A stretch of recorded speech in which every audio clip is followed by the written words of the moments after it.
Hello everyone. तो आज की क्लास में ना हम मिनरोलॉजी स्टार्ट करेंगे। मिनरोलॉजी बहुत ही बेसिक टॉपिक है, ठीक है। और ये ना बहुत सारे हमारे जियोलॉजी के जो अदर टॉपिक्स हम देखेंगे ना उनका बेस बनाता है। तो बेस हमारा मिनरोलॉजी या फिर हम जिसको मिनरल साइंस कहते हैं, इस बेस के ऊपर ना हम हमारी जो पेट्रोलॉजीज है, ठीक है, वो इसके ऊपर आती है। यानी कि igneous petrology, metamorphic petrology, sedimentary petrology, वो सारे के सारे मिनरोलॉजी के बाद करना बेटर होता है, क्योंकि मिनरोलॉजी इन सब के लिए ना एक बेस तैयार करके देता है। फिर मेरे जो सब्जेक्ट्स है जैसे जियोकेमिस्ट्री है या इकोनॉमिक जियोलॉजी है, इन सब का भी बेस जो है मेरा वो मिनरोलॉजी ही है। तो हम ना मिनरोलॉजी से स्टार्ट करेंगे ताकि ये वाले जो सब्जेक्ट्स है ना इनको हम थोड़ा बेटर अंडरस्टैंडिंग कर पाए। अगर आप चाहो तो इनसे स्टार्ट कर सकते हो, लेकिन मेरा रिकमेंडेशन होगा कि आप मिनरोलॉजी से स्टार्ट करो। देन हम ना हमारे लेक्चर सीरीज में भी इनको एक एक करके देखेंगे। तो आज मिनरोलॉजी से स्टार्ट करते हैं।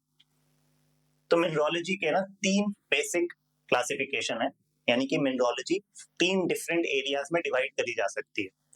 सबसे पहली तो हमारी डिस्क्रिप्टिव मिनरोलॉजी है, ठीक है, जो सबसे बेसिक डिस्टिंक्शन है। जैसे मिनरोलॉजी में हम क्या स्टडी करते हैं, हम मिनरल्स को स्टडी करते हैं।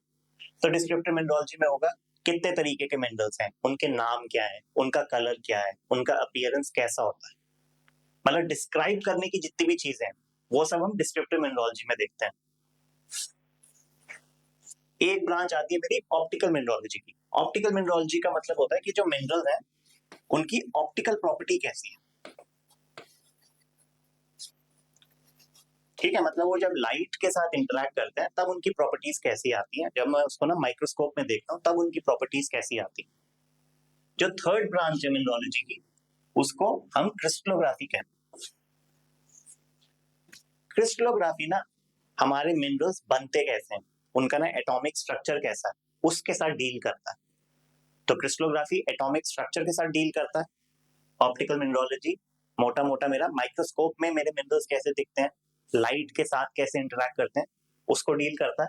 और डिस्क्रिप्टिव मिनरोलॉजी बेसिक चीजें डील करता है कि एक क्वार्ट्ज करके एक मिनरल है उसका फॉर्मूला क्या होगा, ओलिवीन करके एक मिनरल है उसका फॉर्मूला क्या होगा, इन दोनों की कलर में फर्क क्या है, इन दोनों की हार्डनेस में फर्क क्या है। तो वो डिस्क्रिप्टिव मिनरोलॉजी में हम लोग स्टडी करेंगे। हमको किससे स्टार्ट करना चाहिए मिनरोलॉजी, हमको क्रिस्टलोग्राफी से स्टार्ट करना चाहिए मिनरोलॉजी। क्यों? क्योंकि क्रिस्टलोग्राफी ना सबसे इन तीनों में भी इन तीनों का बेस है। जब आप ये समझ जाओगे ना कि मिनरल्स बनते कैसे हैं, उनका इंटरनल स्ट्रक्चर कैसा है, ऑटोमेटिकली आप ये समझ पाओगे कि वो ना मिनरल मेरा माइक्रोस्कोप में कैसे बिहेव करता है, उसका कलर क्या होगा, उसकी हार्डनेस क्या होगी। ये सारी की सारी जो चीजें हैं वो मेरी क्रिस्टलोग्राफी पे डिपेंड करती हैं, यानी कि मिनरल के इंटरनल एटॉमिक अरेंजमेंट पे डिपेंड करते हैं। तो मिनरोलॉजी में भी ना हम क्रिस्टलोग्राफी से स्टार्ट करेंगे, डिस्क्रिप्टिव और ऑप्टिकल को बाद में देखेंगे।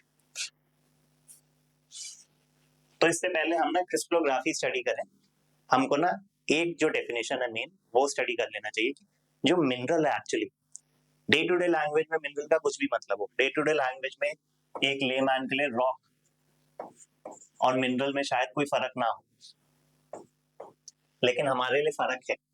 हमको मिनरल का जो प्रॉपर डेफिनेशन है ना वो स्टडी करना है। और मिनरल का जो प्रॉपर डेफिनेशन है उसमें 3 पॉइंट्स मुझको याद रखने, बहुत आसान पॉइंट्स। सबसे पहला पॉइंट तो ये है कि वो ना नेचुरली अकरिंग होना चाहिए, यानी कि आप उसको लैब में नहीं बना सकते, उसका कोई एक इक्विवेलेंट नेचर में एग्जिस्ट करना चाहिए। अगर आपने कोई ऐसा मिनरल बनाया जो नेचर में एग्जिस्ट नहीं करता, आप सिर्फ लैब में बना रहे हो, तो हम उसको मिनरल नहीं कहते। सेकेंड, वो सॉलिड होना चाहिए, यानी कि मिनरल में, मिनरल की डेफिनेशन में लिक्विड मिनरल्स कुछ नहीं होते, ना गैसियस मिनरल्स कुछ होते, लिक्विड मिनरल भी कुछ नहीं होता और गैसियस मिनरल भी कुछ नहीं होता, ये दोनों के दोनों नहीं होते। तो मिनरल मेरा नेचुरली अकरिंग सॉलिड होता है, ये पहला पॉइंट है मिनरल की डेफिनेशन में। सेकेंड जो डेफिनेशन है उसमें आता है with highly ordered. Highly ordered का मतलब क्या है कि आपके पास ना एक ऑर्डर होना चाहिए। जैसे मान लेते हैं आप एक ऑडिटोरियम में बैठे हो, ऑडिटोरियम में बहुत सारी चेयर होती हैं, अब आपके पास ना बहुत सारे तरीके हैं इन चेयर्स को ना अरेंज करने के लिए। मान लेते हैं आपके पास एक बहुत बड़ा ऑडिटोरियम है, आपको 100 चेयर्स लगानी। सबसे पहला तरीका तो ये है कि जो आपकी पब्लिक आ रही है, जो आपकी पब्लिक आएगी ना, आप उसको बोलो कि आप रैंडमली कहीं पे भी एक चेयर पकड़ो और वहां पे वो चेयर लगा के बैठ जाओ। एक तरीका तो ये, तो एक कोई बंदा यहाँ चेयर लगा देगा, एक यहाँ लगा देगा। अगर ये 3 लोग दोस्त हैं तो ये तीनों साथ में बैठेंगे।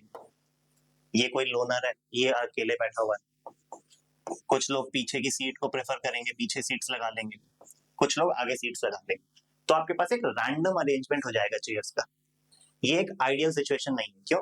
क्योंकि इसमें एक तो ग्रुप्स बन गए, सेकंड इसमें ना कहीं पे एम्प्टी स्पेसेस होंगी, कहीं पे बहुत सारे लोग एक साथ बैठे होंगे। तो ये एक आइडियल सिचुएशन नहीं। आइडियल सिचुएशन क्या होगी कि आप ऑडिटोरियम के फ्लोर को देखो और उसको ग्रिड्स में डिवाइड करो।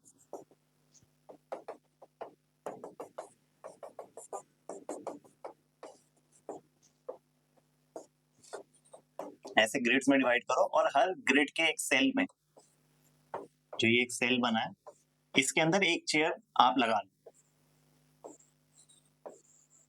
तो ये जो अरेंजमेंट है ना, ये बेस्ट अरेंजमेंट है। इसमें आपकी ना कोई स्पेस का भी लॉस नहीं हुआ, आपका कोई स्पेस का भी लॉस नहीं है। ठीक है, तो ये बेस्ट अरेंजमेंट होगी हमारे पास उस ऑडिटोरियम में चेयर्स को प्रेजेंट करने के लिए। और इसको अगर मैं देखूं तो लेमैन लैंग्वेज में मैं इसको क्या कहता हूँ, ऑर्डर। ठीक है, यानी कि एक पैटर्न एग्जिस्ट करता है इसमें, एक पैटर्न एग्जिस्ट करता है।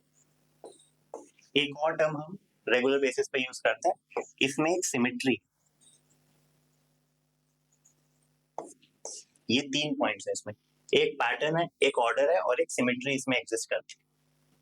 सेम चीज ना हमारे मिनरल के डेफिनेशन में जो हमने वर्ड यूज किया था ना, एग्जैक्टली सेम चीज है। बस ये जो चेयर्स हम लगा रहे हैं, इस चेयर्स की जगह हम बात कर रहे हैं मॉलिक्यूल्स की या एटम्स की। यानी कि आप का जो मिनरल है उसको जब आप जूम इन करते हो, उसके अंदर देखते हो, तो जो एटम्स हैं या मॉलिक्यूल्स है ना, उनके पास एक रेगुलर पैटर्न होना चाहिए, एक ऑर्डर पैटर्न होना चाहिए या एक सिमेट्री एग्जिस्ट करनी चाहिए। तो ये जो पहला पार्ट है विद हाईली ऑर्डर्ड, इसका मतलब है कि इस मिनरल के अंदर एक ऑर्डर एग्जिस्ट करता है। किस चीज का ऑर्डर एग्जिस्ट करता है? एटॉमिक अरेंजमेंट का। ठीक है, तो मिनरल की डेफिनेशन में दूसरा पार्ट हो गया कि आपके पास एक हाईली ऑर्डर्ड एटॉमिक अरेंजमेंट होना चाहिए। थर्ड पार्ट थोड़ा सा डिफिकल्ट है, थोड़ा सा डिफिकल्ट है। क्यों? क्योंकि ये कॉम्पोजिशन से डील करता है कि आपकी मिनरल की ना कॉम्पोजिशन कैसी होनी चाहिए। उसकी कॉम्पोजिशन है डेफिनेट होती है। ठीक है, एक डेफिनेट केमिकल कॉम्पोजिशन होता है, लेकिन ये ब्रैकेट में जो टर्म लिखा है ना, ये थोड़ा सा इंपॉर्टेंट है। डेफिनेट होगी लेकिन फिक्स नहीं होनी चाहिए, फिक्स नहीं होनी चाहिए। डेफिनेट और फिक्स में फर्क आता है। डेफिनेट और फिक्स, इन दोनों में ना लेमैन टर्म्स में अगेन कोई फर्क नहीं होगा, लेकिन मिनरोलॉजी के पॉइंट ऑफ व्यू से, साइंस के पॉइंट ऑफ व्यू से ना ये दोनों टर्म्स अलग। डेफिनेट और फिक्स में फर्क क्या है? फिक्स का मतलब है, मान लेते हैं कि आप ना इस स्केल पे खड़े हो, 0 से 100 के स्केल पे खड़े। सेम आप डेफिनेट में भी देखते हो, 0 से 100 का एक स्केल बनाते हो। ठीक है, फिक्स का मतलब क्या होगा? फिक्स का मतलब हो गया कि आपने एक पॉइंट फिक्स कर दिया, 43 आपने फिक्स कर दिया। सिर्फ 43 ही पॉसिबिलिटी है, वन पॉसिबिलिटी। और वो पॉसिबिलिटी क्या है? वो पॉसिबिलिटी है 43। 42 भी नहीं चलेगा आपको, 41 भी नहीं चलेगा, 43.5 भी नहीं चलेगा। फिक्स कर दिया मैंने 43। डेफिनेट का मतलब क्या होता है? डेफिनेट का मतलब होता है कि आपके पास ना एक रेंज है, 40 से लेके 45 आपने ये फिक्स करी। ठीक है, यानी कि आपको 41 भी चल जाएगा, 42 भी चल जाएगा, 43 भी चल जाएगा, 42.7 भी चल जाएगा। इस रेंज के बीच में होना चाहिए वैल्यू। फिक्स में रेंज है ही नहीं, एक सिंगल वैल्यू। तो डेफिनेट एक रेंज को रिप्रेजेंट करता है और फिक्स एक सिंगल वैल्यू को रिप्रेजेंट करता है। तो ये जो हम बात कर रहे हैं, a definite but not fixed chemical composition, इसका मतलब क्या हुआ? मान लेते हैं मेरे पास कोई एक मिनरल है, जिसका केमिस्ट्री ना ऐसा कुछ, ठीक है, कैल्शियम, मैग्नीशियम, सिलिका और ऑक्सीजन, ये चार इसके केमिकल कॉन्स्टिट्यूएंट्स। तो फिक्स का मतलब क्या हुआ? फिक्स का मतलब हुआ कॉम्पोजिशन यही होनी चाहिए, एक एटम होना चाहिए कैल्शियम का, एक एटम होना चाहिए Mg का, दो एटम होने चाहिए Si के यानी कि सिलिकॉन के, और 6 एटम होने चाहिए मेरे ऑक्सीजन के। ये आपका हुआ फिक्स कॉम्पोजिशन कि कैल्शियम एक ही होना चाहिए, इधर उधर नहीं चलेगा कुछ भी। लेकिन ये डेफिनेशन एकदम गलत है, ये मिनरल की डेफिनेशन नहीं है। अगर मैं इसी मिनरल को लूं और अगर मैं इसको देखूं कि डेफिनेट का क्या मतलब हुआ,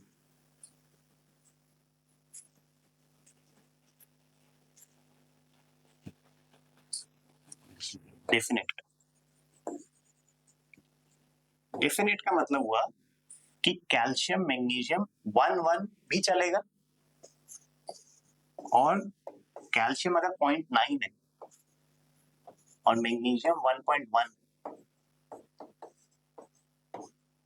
ये कॉम्पोजिशन भी काम कर जाएगी। कैल्शियम 0.7 है, मैग्नीशियम 1.3 है, ये जो कॉम्पोजिशन है ये भी काम कर जाएगी। यानी कि ये कॉम्पोजिशन भी इसी मिनरल की है, ये कॉम्पोजिशन भी इसी मिनरल की है। इस मिनरल का नाम है डाइऑक्साइड, ठीक है। अभी हम आगे जाके देखेंगे, अभी के लिए मुझको ये याद नहीं रखना कि ये डाइऑक्साइड, ठीक है। जब क्लासेस बढ़ेंगी तब ऑटोमेटिकली हम डाइऑक्साइड को स्टडी करेंगे, ऑटोमेटिकली हम समझ जाएंगे अच्छा ये डाइऑक्साइड। अभी ऐसा एक मिनरल है जिसका नाम डाइऑक्साइड होता है, जिसके अंदर कैल्शियम, मैग्नीशियम, सिलिका और ऑक्सीजन होता है। ये भी डाइऑक्साइड का केमिकल कॉम्पोजिशन है, ये भी डाइऑक्साइड का केमिकल कॉम्पोजिशन है, और ये भी डाइऑक्साइड का केमिकल कॉम्पोजिशन। क्यों? क्योंकि ये भी नेचर में मिलता है, ये भी नेचर में मिलता है, ये भी नेचर में मिलता है। अब अगर आप इन तीनों को अलग अलग नाम दोगे ना, तो आपके पास तो ऐसे करोड़ों मिनरल्स हो जाएंगे।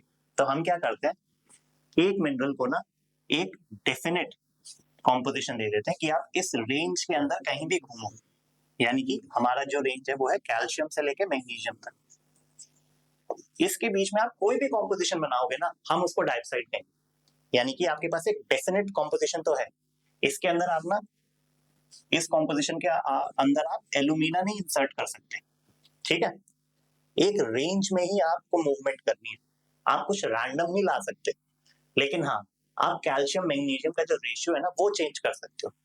तो जो डेफिनेशन आती है हमारी मिनरल की, उसमें ये दो टर्म्स बहुत इंपॉर्टेंट है। डेफिनेट कॉम्पोजिशन तो है लेकिन फिक्स नहीं है वो कॉम्पोजिशन, ठीक है। तो 3 पॉइंट्स हो गए। नेचुरली रखिंग सॉलिड होना चाहिए, इंटरनल अरेंजमेंट होनी चाहिए, ऑर्डर्ड इंटरनल अरेंजमेंट होनी चाहिए, कॉम्पोजिशन कैसा होना चाहिए, डेफिनेट होना चाहिए लेकिन फिक्स नहीं होना चाहिए। और ये यूजुअली जो मेरे मिनरल्स होते हैं ना, मैक्सिमम ऑफ देम हमारे इनऑर्गेनिक प्रोसेसेस से बनते हैं। कुछ है जो ऑर्गेनिजम्स बनाते हैं, लेकिन मैक्सिमम इनऑर्गेनिक प्रोसेसेस से बनते हैं। तो ये मिनरल का डेफिनेशन है। लेकिन हम तो ये स्टडी करना चाहते हैं, हम तो क्रिस्टलोग्राफी स्टडी कर रहे हैं ना। अभी तो हम मिनरोलॉजी का एक पार्ट स्टडी कर रहे हैं, क्रिस्टलोग्राफी। तो ये क्रिस्टलोग्राफी में क्या स्टडी होता है? क्रिस्टलोग्राफी में जो चीज स्टडी होती है उसको हम कहते हैं क्रिस्टल, उसको हम कहते हैं क्रिस्टल। और क्रिस्टल क्या है? ये जो सेकंड पॉइंट है, ये क्रिस्टल का डेफिनेशन है। यानी कि क्रिस्टल का मतलब है आपके पास एक हाईली ऑर्डर्ड एटॉमिक अरेंजमेंट होना चाहिए। बाकी दो पॉइंट्स अगर एड ऑन करोगे तो क्रिस्टल में ना मिनरल बन जाएगा, ठीक है। लेकिन सिर्फ क्रिस्टल जो टर्म है वो इस पॉइंट को डिनोट करता है, हाईली ऑर्डर्ड एटॉमिक अरेंजमेंट। जैसे अगर मैं ना मिनरल्स का वेन डायग्राम अगर ड्रॉ करूं, ठीक है, जैसे ये मिनरल्स को डिनोट करता है वेन डायग्राम, तो क्रिस्टल्स क्या होंगे? क्रिस्टल इससे बड़ा वेन डायग्राम। क्यों है बड़ा वेन डायग्राम? क्योंकि क्रिस्टल्स को ना मिनरल्स की सारी जो सारे पॉइंट थे, 3 पॉइंट, उनको सेटिस्फाई करने की जरूरत नहीं। मिनरल्स को क्रिस्टल्स होना पड़ेगा, लेकिन क्रिस्टल्स को मिनरल्स होना जरूरी नहीं। That mean every mineral is a crystal, but every crystal is not a mineral. ठीक है, अगर हम एग्जाम्पल देखें तो मिनरल की डेफिनेशन में हमारे पास ये पॉइंट था कि मिनरल को सॉलिड होना चाहिए, लेकिन क्रिस्टल को सॉलिड होना जरूरी नहीं है। ठीक है, हमारे पास कुछ लिक्विड क्रिस्टल्स भी एग्जिस्ट करते हैं।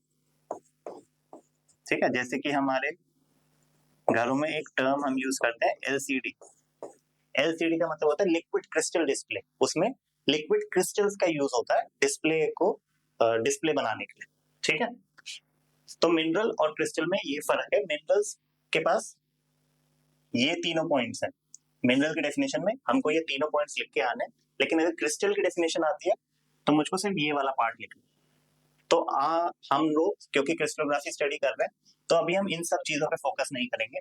हम हाईली एटॉमिक अरेंजमेंट जो है, ऑर्डर एटॉमिक अरेंजमेंट जो है, इस वाले पार्ट पे फोकस करके क्लासेस को स्टार्ट करते हैं। तो मेरे पास ये एक इमेज, ठीक है, ये मेरी एक इलेक्ट्रॉन माइक्रोस्कोप की इमेज। इलेक्ट्रॉन माइक्रोस्कोप क्या होता है? कुछ नहीं होता, एक माइक्रोस्कोप होता है। ठीक है, नॉर्मल माइक्रोस्कोप में आप क्या यूज करते हो?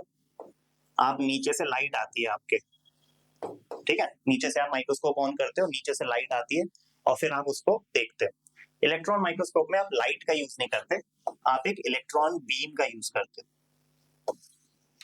ठीक है, तो क्योंकि आप इलेक्ट्रॉन बीम का यूज करते हो ना, तो आपका जो इलेक्ट्रॉन माइक्रोस्कोप होता है वो आपके डे टू डे माइक्रोस्कोप से बेटर होता है और वो ज्यादा जूम इन कर सकता है। तो ये जो इमेज है ना, ये मेरे मॉलिक्यूलर लेवल की इमेज, और इसमें मैं कुछ अगर ध्यान से देखूं तो मुझको ना कुछ पैटर्न्स दिख रहे हैं। मुझको ये हेक्सागन्स दिख रहे हैं, यहाँ भी हेक्सागन्स है, यहाँ भी हेक्सागन्स है।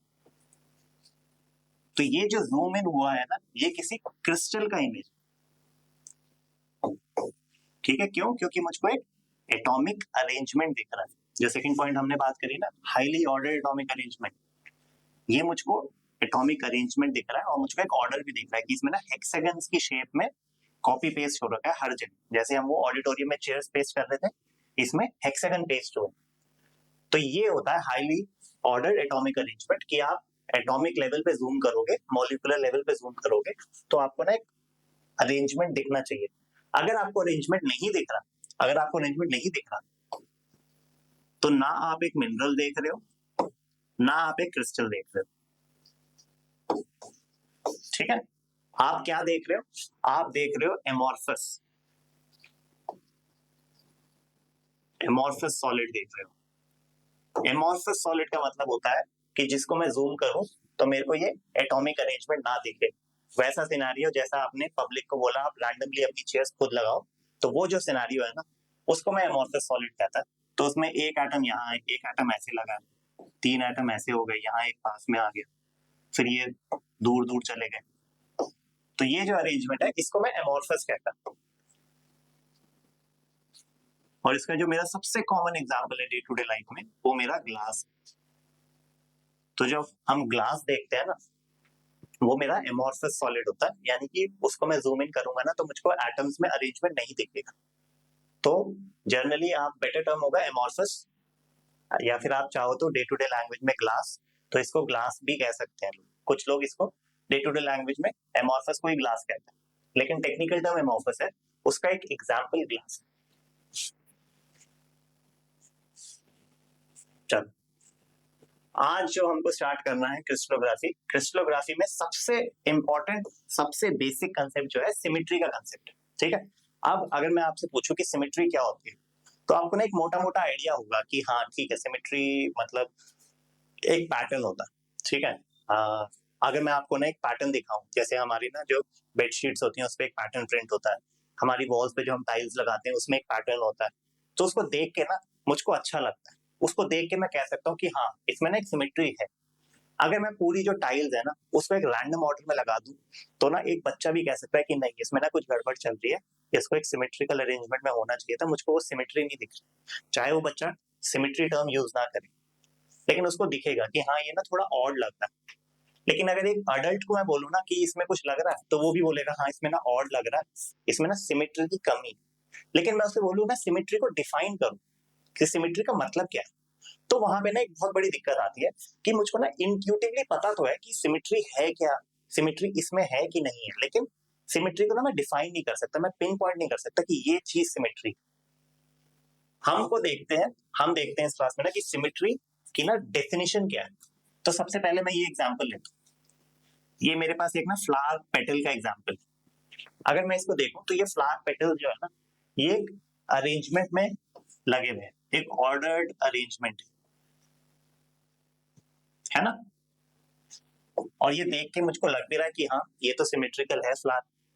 अगर मैं इस इमेज को देखूं तो ये इमेज भी कोई कहेगा कि हाँ ये सिमेट्रिकल है, यहाँ पे जो ग्रे एरिया है क्रॉस होके यहाँ पे भी ग्रे एरिया है, यहाँ पे जो एफ है और येलो बैकग्राउंड है यहाँ पे भी क्रॉस होके येलो और एफ बैकग्राउंड है।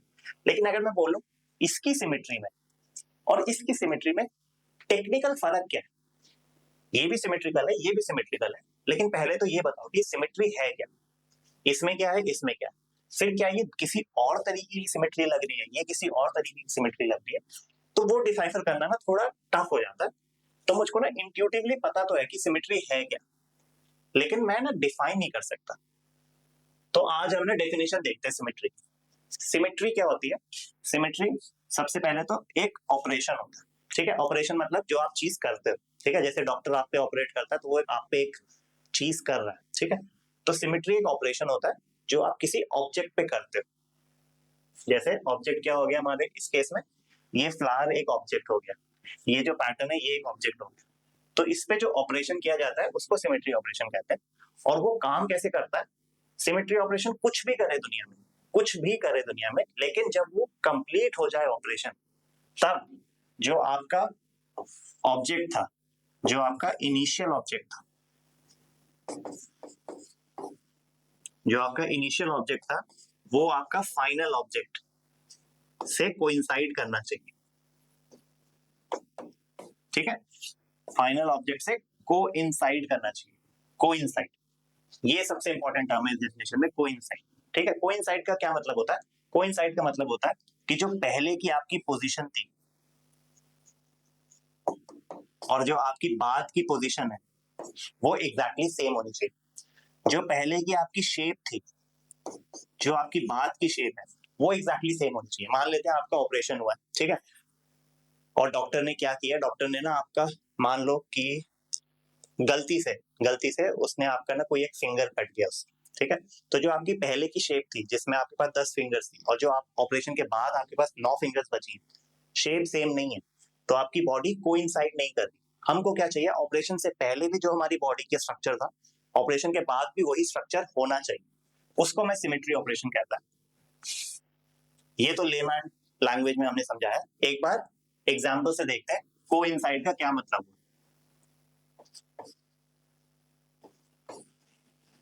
मेरे पास ये एक रेड स्क्वायर है, ठीक है, इस रेड स्क्वायर के पीछे ना एक ग्रीन स्क्वायर।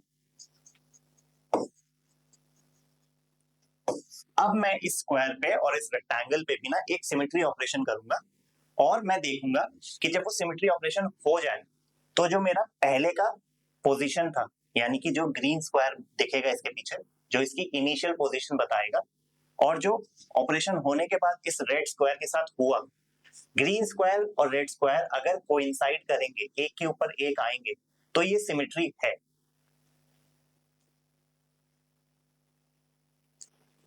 ठीक है, एक बार फिर देख लेते हैं। अगर मैं रेड रेक्टेंगल को भी देखूंगा तो मैंने कौन सा सिमेट्री किया है, मैंने रोटेशन कराई, ठीक है। अभी हम डिस्कस करेंगे कितनी तरीके की सिमेट्री होती है। अभी हम एक रोटेशन करा रहे हैं, यानी कि मैं इसके अंदर से एक एक्सिस पास करा रहा हूं और ऐसे रोटेट करा रहा हूं इसको, ठीक है।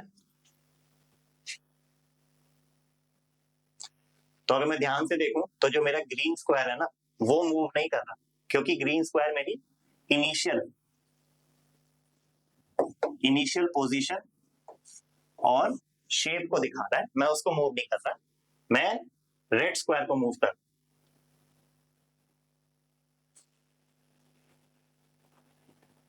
ठीक है। और मैं क्या देखता हूं कि जब मैंने रोटेशन करा लिया तो मेरा जो ग्रीन स्क्वायर है और जो रेड स्क्वायर है वो फिर से एक के ऊपर एक आ गए, यानी कि कोइंसाइड कर रहे हैं। तो अगर कोइंसाइड कर रहे हैं तो इस पूरे स्ट्रक्चर में रोटेशन का जो सिमेट्री है, रोटेशन का जो सिमेट्री है वो एग्जिस्ट करता है। अगर रोटेशन का सिमेट्री एग्जिस्ट नहीं करता तो रोटेट करने के बाद आपके पास ग्रीन स्क्वायर और रेड स्क्वायर एक जगह पे नहीं आ सकते। अगर मैं इसका एग्जांपल दिखाऊं तो इसका एग्जांपल ये, ठीक है, मैंने फिर से रोटेशन कराई। एक बार मैंने एक हेक्सागन को रोटेट कराया है और एक बार मैंने एक ट्राइंगल को रोटेट कराया। तो जो मेरा रेड हेक्सागन है, यानी कि जो मेरा फाइनल ऑब्जेक्ट है, जो मेरा रेड हेक्सागन है फाइनल ऑब्जेक्ट जो है, इसमें तो मेरा ग्रीन हेक्सागन के साथ वो कोइंसाइड कर रहा है। कोइंसाइड मतलब वापस घूम के उसी की लोकेशन पे आ जा रहा है। लेकिन ये वाला जो रेड ट्राइंगल है वो मेरे ग्रीन ट्राइंगल की इनिशियल लोकेशन पे नहीं आया। इसका एपेक्स यहाँ है, इसका एपेक्स यहाँ है, ठीक है। इसका मतलब है कि इसमें रोटेशनल सिमेट्री एग्जिस्ट नहीं करती, इसमें एग्जिस्ट करती है। तो सिमेट्री का डेफिनेशन क्या था? सिमेट्री का डेफिनेशन है कि अ सिमेट्री ऑपरेशन मूव्स, ठीक है, मूव कराता है या ट्रांसफॉर्म कराता है किसी ऑब्जेक्ट को, और इस तरीके से कराता है ताकि जब वो ट्रांसफॉर्मेशन हो जाए, जब वो रोटेशन हो गई थी, तो जो ऑब्जेक्ट है वो फिर से अपनी इनिशियल लोकेशन पोजीशन पे आके कोइंसाइड करे। अगर कोइंसाइड नहीं कर रहा है तो वो सिमेट्री एग्जिस्ट नहीं करती, ठीक है। और सिमेट्री का जो एलिमेंट था हमारा, जैसे इसमें था, इसमें वो सिमेट्री एलिमेंट क्या था? रोटेशन था। और वो रोटेशन का एक्सिस कहाँ था? वो रोटेशन का एक्सिस इसके सेंटर से अंदर जा रहा, ठीक है। यानी कि ये रोटेशन का एक्सिस था, ऐसे रोटेट करा रहा है, और ये रोटेशन की एक्सिस है कहाँ? इसके सेंटर से पास हो रही है, मेरी स्क्रीन के अंदर जा रही है। तो जनरली स्पीकिंग जितने भी मेरे सिमेट्री एलिमेंट्स होंगे ना, जितने भी दुनिया में सिमेट्री एलिमेंट्स होंगे, वो मेरे ऑब्जेक्ट के सेंटर से ही पास करते हैं, ठीक है। जो हम स्टडी करेंगे सिमेट्री एलिमेंट्स, वो ऑब्जेक्ट के अंदर से पास करेंगे, उसके सेंटर से पास करेंगे, ठीक है।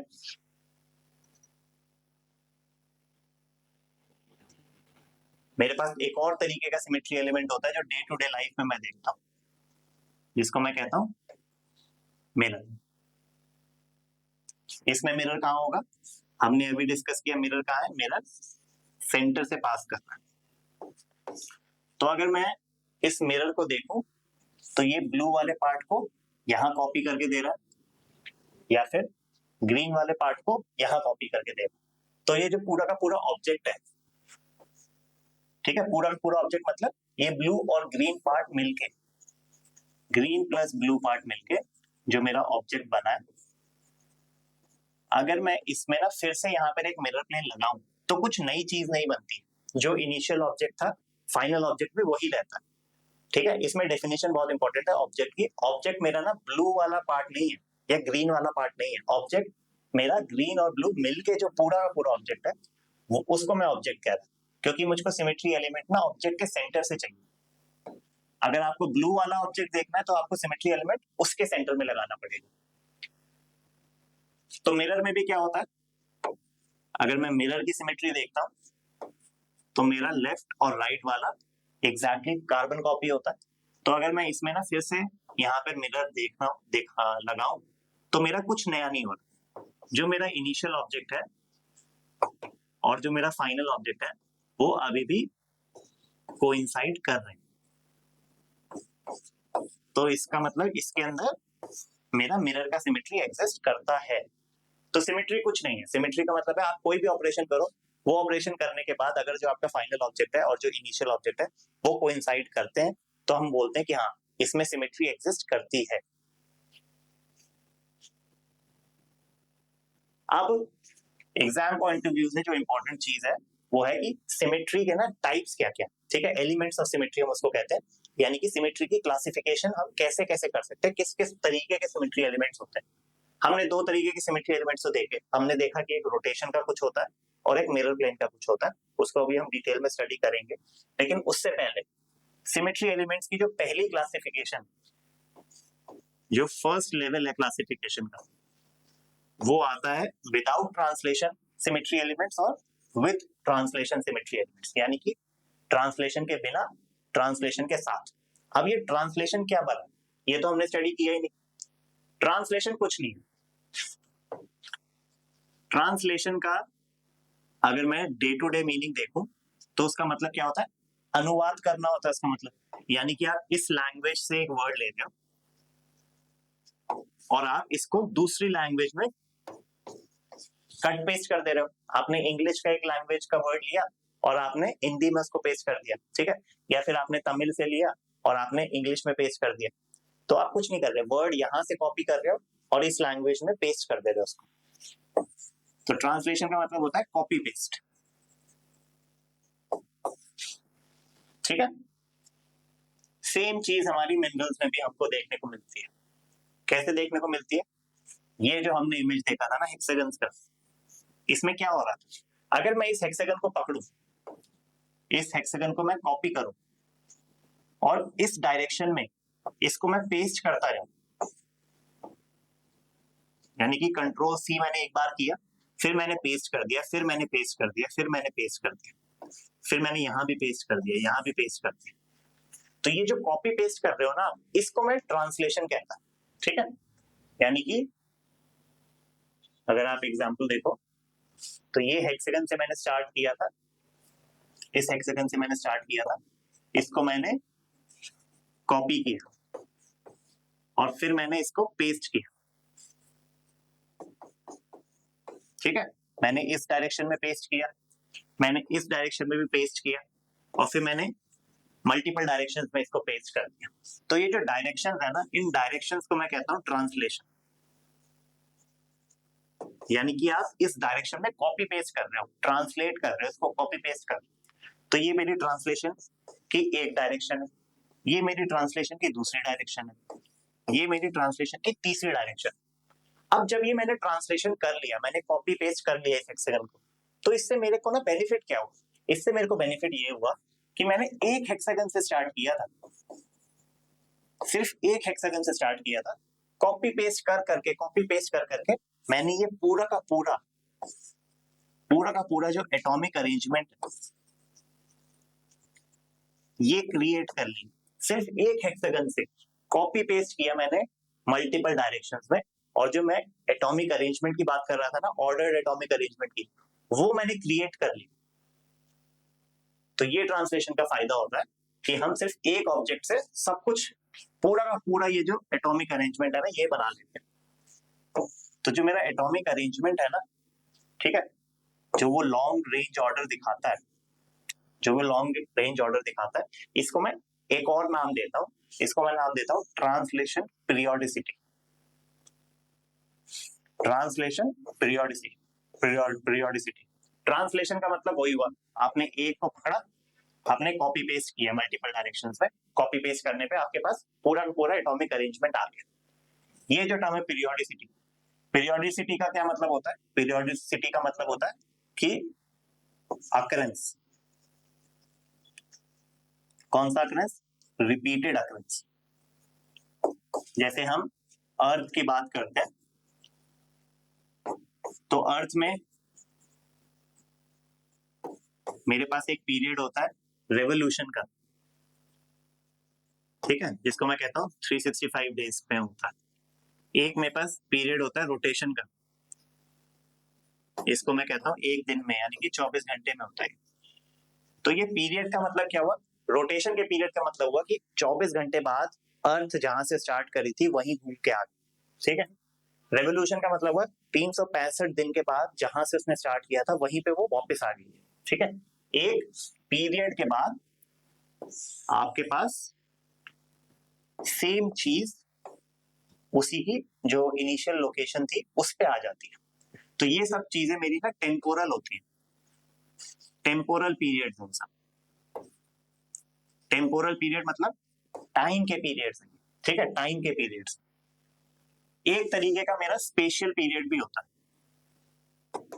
स्पेशल पीरियड का मतलब होता है कि एक स्पेस के बाद एक स्पेस के बाद वो चीज रिपीट कर रही है, ठीक है। जैसे आप स्केल पे देखोगे 1 सेंटीमीटर, 2 सेंटीमीटर, 3 सेंटीमीटर के बाद ये जो बड़ी लाइन आती है ये फिर से रिपीट करती है। अगर मैं हाईवेज पे देखूंगा तो हाईवेज पे जो ब्लॉक्स लगे होते हैं जो रिप्रेजेंट करते हैं कि ना कितने किलोमीटर बाद वो शहर है, तो वो एक सर्टेन डिस्टेंस के बाद रिपीट होते हैं। तो इसको मैं स्पेशल पीरियोडिसिटी कहता कि एक सर्टेन डिस्टेंस के बाद चीजें रिपीट होती। और यही चीज हमको यहाँ भी दिख रही है कि ये जो हेक्सागन है ये एक डिस्टेंस के बाद यहाँ रिपीट हो रहा है, यहाँ रिपीट हो रहा है, यहाँ रिपीट हो रहा है, इधर भी रिपीट हो रहा है। तो पीरियोडिसिटी मेरा एंड प्रोडक्ट है और ट्रांसलेशन मेरा एक्टिविटी है, ठीक है, जिसको हम क्रिया कहते हैं। यानी कि जब आप ट्रांसलेशन करते हो, आप इस हेक्सागन को कॉपी पेस्ट करते हो, आपके पास ऑटोमेटिकली पीरियोडिसिटी जनरेट हो जाती है, ठीक है। तो इन दोनों टर्म्स को हम साथ में कंबाइन करके एक नया टर्म बनाते हैं, ट्रांसलेशन पीरियोडिसिटी, यानी कि वो पीरियोडिसिटी जो ट्रांसलेशन की वजह से बनी है। और ये हमको कहाँ दिखती है? हमारे को ये एटॉमिक अरेंजमेंट में दिखती है, एटॉमिक अरेंजमेंट में दिखती है, जो मिनरल की डेफिनेशन में था सेकेंड पार्ट, यानी कि क्रिस्टल की जो डेफिनेशन थी। तो क्रिस्टल की जो पीरियोडिसिटी आती है उसको हम नाम देते हैं ट्रांसलेशन पीरियोडिसिटी। और वो बनती क्यों है? वो बनती है ट्रांसलेशन की वजह से, यानी कि कॉपी पेस्ट की वजह से, ठीक है। तो इसको मैं क्या कहता हूं? इन डायरेक्शंस को मैं क्या कहता हूं? इन डायरेक्शंस को मैं कहता हूं ट्रांसलेशन वेक्टर्स, या फिर आप चाहो तो इनको ट्रांसलेशन डायरेक्शंस भी कह सकते हो। यानी कि आपने इस डायरेक्शन में कॉपी पेस्ट किया, इस डायरेक्शन में कॉपी पेस्ट किया, इस डायरेक्शन में कॉपी पेस्ट किया। तो ये जो टर्म है symmetry elements with translation, without translation, इसका मतलब हुआ कि मेरे पास दुनिया में कुछ ऐसे सिमेट्री एलिमेंट्स हैं जो ना ट्रांसलेशन के साथ ही काम करते हैं, ट्रांसलेशन के बिना वो काम नहीं कर सकते। Without translation they can't exist. और मेरे पास कुछ ऐसे सिमेट्री एलिमेंट्स हैं जो ट्रांसलेशन के बिना भी काम कर सकते हैं, विदाउट ट्रांसलेशन कैन एग्जिस्ट। और ये वाले जो सिमेट्री एलिमेंट्स होते हैं ना, ये ट्रांसलेशन के साथ भी एग्जिस्ट कर सकते हैं, विद ट्रांसलेशन भी एग्जिस्ट कर सकते हैं। तो मेरे पास सबसे पहला कैटेगरी तो सिमेट्री एलिमेंट्स का वो है जो ट्रांसलेशन के साथ ही एग्जिस्ट कर सकते हैं, जिनको मैं कहता हूं विद ट्रांसलेशन, या फिर वो जो ट्रांसलेशन के बिना भी एग्जिस्ट कर सकते हैं और ट्रांसलेशन के साथ भी एग्जिस्ट कर सकते हैं, जिसको मैं कहता हूं विदाउट ट्रांसलेशन। तो ये पहला क्लासिफिकेशन स्कीम है। इसके अंदर कुछ सिमेट्री एलिमेंट्स आते हैं, इसके अंदर कुछ सिमेट्री एलिमेंट्स आते हैं। तो वो हमको स्टडी करने हैं, कौन से वो सिमेट्री एलिमेंट्स। तो हमने ये देखा था ट्रांसलेशन कर करके हमारे पास एक पीरियोडिक अरेंजमेंट आ गया, यानी कि ये ट्रांसलेशन पीरियोडिसिटी है। अब ये एक एनिमेशन हम देखते हैं, ठीक है। मैंने एक हेक्सागन से स्टार्ट किया था और मैंने क्या किया, मैंने उसको ट्रांसलेट किया, मैंने उसको कॉपी पेस्ट किया इस डायरेक्शन में, कॉपी पेस्ट किया इस डायरेक्शन में, दो डायरेक्शन में कॉपी पेस्ट किया, ठीक है। अब मैं इस एनिमेशन को फिर से चलाऊंगा और इसको एक बार ध्यान से देखना। एंड में जब ये हेक्सागन्स रोटेट करेंगे ना, तब देखना क्या होता है उनके साथ। आपने कॉपी पेस्ट कर लिया, अब ये हेक्सागन्स जो रोटेट कर रहे हैं, अगर मैं देखूं तो ये रोटेट किया, ये रोटेट किया, ये रोटेट किया, और रोटेट करने के बाद जो मेरा इनिशियल हेक्सागन था वही मेरा फाइनल हेक्सागन भी बन गया, ठीक है। यानी कि वो कोइंसाइड कर गए। दैट मींस जो रोटेशन की हम बात कर रहे थे ना, रोटेशन मेरा ट्रांसलेशन के साथ एग्जिस्ट कर सकता है, ठीक है। तो कुछ एलिमेंट्स हैं जैसे रोटेशन है जो ट्रांसलेशन के साथ एग्जिस्ट कर सकते हैं, कुछ हैं जो ट्रांसलेशन के साथ एग्जिस्ट कर ही नहीं सकते। तो उनके नाम देख लेते हैं, ठीक है। सबसे पहले तो जो विद ट्रांसलेशन है उनके नाम है ग्लाइड ऑपरेशन और स्क्रू ऑपरेशन, ठीक है। जो ट्रांसलेशन के बिना भी और ट्रांसलेशन के साथ भी एग्जिस्ट कर सकते हैं, उनमें से सबसे पहला नाम है रोटेशन का, ठीक है। जैसे जो हम डे टू डे लाइफ में देखते हैं, जैसे कुछ डांसर्स होते हैं जो एक एक्सिस पे रोटेट करते हैं, वो रोटेशन का सिमेट्री होता है। कुछ होते हैं जो रिफ्लेक्शन जिनको हम कहते हैं, यानी कि जो मिरर का सिमेट्री होता है, ठीक है, यानी कि जैसे हम डे टू लाइफ में मिरर देखते हैं, मेरा एग्जैक्ट कार्बन कॉपी मिरर बना के देता है मेरे सामने। एक मेरे पास सिमेट्री एलिमेंट होता है इन्वर्जन, ठीक है। अब इन्वर्जन ना थोड़ा सा ट्रिकी कंसेप्ट है, क्योंकि मैं ना डे टू डे लाइफ में नहीं देखता इसको। मैं rotation day to day life में देखता हूँ, रिफ्लेक्शन या मिरर को मैं डे टू डे लाइफ में देखता हूँ, मैं इन्वर्जन को डे टू डे लाइफ में नहीं देखता। तो नेक्स्ट क्लास में ना हम इसको भी देखेंगे क्या होता है ये। और इन दोनों को मिला के, रोटेशन और इन्वर्जन को मिला के मेरे पास एक और सिमेट्री एलिमेंट बनता है, जिसको मैं कहता हूं रोटेशन इन्वर्जन या फिर रोटो इन्वर्जन।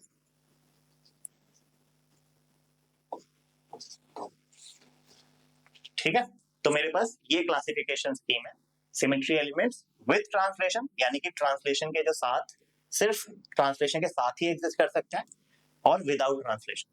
तो विद ट्रांसलेशन में सबसे पहला मेरा ग्लाइड ऑपरेशन है, फिर मेरा स्क्रू ऑपरेशन है।